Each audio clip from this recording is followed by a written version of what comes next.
cleansed conscience, you can always find the truth that you search for. I don't think people have to search for it to find it. Let me ask you about race, and I know that earlier you said that you don't think of people's races, and you think about people regardless of what their race or as you say it, the hue of their skin is. But everybody's got to be conscious of race. As we look around, we see this is a black person, this is a white person, and so on.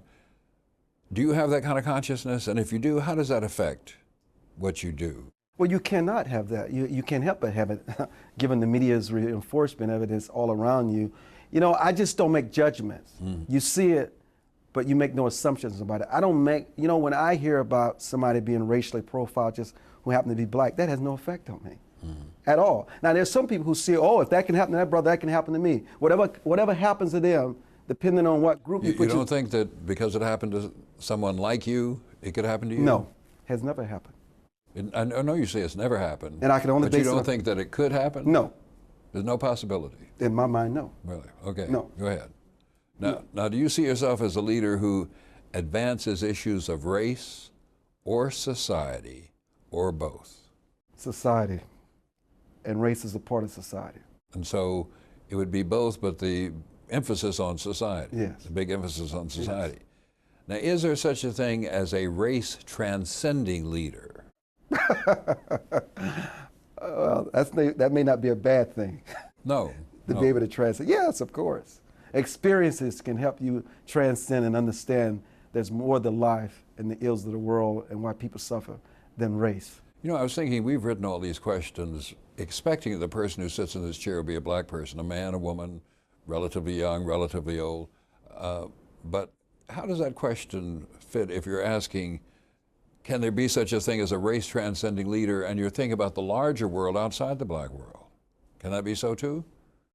Well, you know, race is just a label that we put on things to understand it. When you say somebody's a racist, I mean, there's so much more that you need to understand. It forces people not to search and really understand a human being. You can just say that's what they are and just dismiss them and never deal with them. That's the bad thing about it. It doesn't force us to encounter and to really understand a human being and why they think the way they think. And I believe that no matter what a person may believe and what they feel, the individuals, a good meaning, an experience and wisdom can always change them and elevate them. But we refuse to do so because we feel, because they're against us, because they're racist, we don't want to have anything to do with them. So we just abandon them, just banish them away from society. You have said and said over and over again in this interview that you don't see race, that race is not that kind of function, and that given a choice between race and society, society would come first, race would be a part of it. But when you're talking and writing and advancing your philosophy, it seems to me it's often aimed at black people, at people like yourself, and it's commentary on what they are believing or their leaders are believing. So isn't that kind of a contradiction? Well, we all have contradictions, but I don't think it is in this case. You know, in order to communicate with people, sometimes you have to go to where they are. Doesn't necessarily you're there. But a leader, someone who's willing to test the waters with what they believe because they believe they're right, you've got to go to where they are. People are so consumed with race. They're so obsessed with it. I write about it because if I write about it in the terms of where they are, they come to read it. But I write about it in a way that we give it too much power. There are other things that we can do that change our lives. Even in the issue of reparations, the first thing I say that absolutely people are deserving of 40 acres and a mule. The government deserves to pay that, but the government will not. So why are you going to focus your time and your energies on something that's not going to ever happen? Why don't you focus your time and resources on something where you can make a difference? Even in the issue of affirmative action. Affirmative action has become a bourgeois boondoggle, and you ask them, tell me the black people who are benefiting from affirmative action, because we make it seem like it's the first and it's the last. And if you get them to answer that question and do research, they will tell you it's probably about 3 or 4% of black people in this country that really benefit from affirmative action. So how can something like that impact your life? Why don't you focus on things that can really make a difference in your life and can have an impact for generations to come? So I go there to talk about it, but I elevate the dialogue in a different way. Well, here's a connected question. Do you have a different leadership style if you're dealing with a group that is all black, or a group that's all white, or even in the middle, a mixed group? Are you different? Is your style different? I'm always the same. Always the same. The same conversation, the same reactions. Yes, absolutely. Because then, if I do that, then I would have to question myself. But I know that happens, and I know people who do it. And I know people that I've associated with, and without my ever saying a word, they'll say to me, they say, you know what?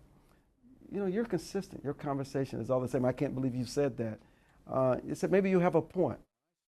Well, I can't believe you said it either, not because I distrust you or don't think you're being honest, but because when I speak from the same text to black audience, white audience, I'm different because the audience is different toward me, and that makes me different toward them. Well, when you're talking about issues of morality and moral striving and the human condition and personal responsibility and accountability, and when you're talking about equality of justice, and when you're talking about how to create a society of economics, how you build entrepreneurship and home ownership, that is something that transcends and touches the lives of everyone.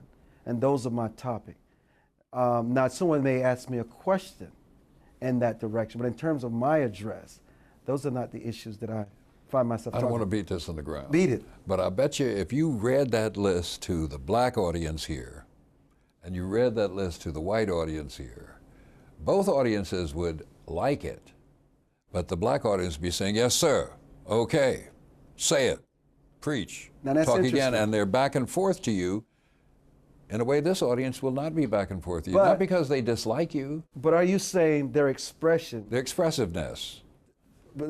Are you saying that their expression says that they are more acceptable of it than someone who's less? No, not at all. Right. Not at all. I'm just saying they are more expressive. That's true. That's very true. And I think it's got to affect you because you get a level of appreciation here that you're not getting here, and it doesn't mean these people dislike you or these people like you more. It's just these people immediately surround you with warmth, and these people wait till it's over, and then they stand up and yell and applaud. But see, the difference there is that when I speak to the evangelicals, I get the same reaction. Yeah. And so it all depends upon their upbringing and what they were shaped by. Okay. That's the difference. Well, see, I never talk to the evangelicals. See, I do often. All right. And they have a lot of it, and I mean, they're jumping on their feet. You can hardly finish the line. So I'm accustomed to seeing it. They react the same to the message. And sometimes people don't react. If I'm not in an audience that understands my philosophy or support my philosophy, they're a little more suspicious before they give you anything. Yeah. But once they begin to trust you and believe, well, you know what? He's not anti-black. He's not pro-white.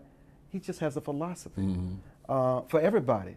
And then they begin to give you, because I found this out in Chicago a couple of weeks ago when I was there. This audience was very distant from me. They had made up their minds they were not going to even give me anything, a clap. But after about 8 minutes into the speech, it just turned around because they got to know me. Now, do you think that it's divisive to focus on black leadership?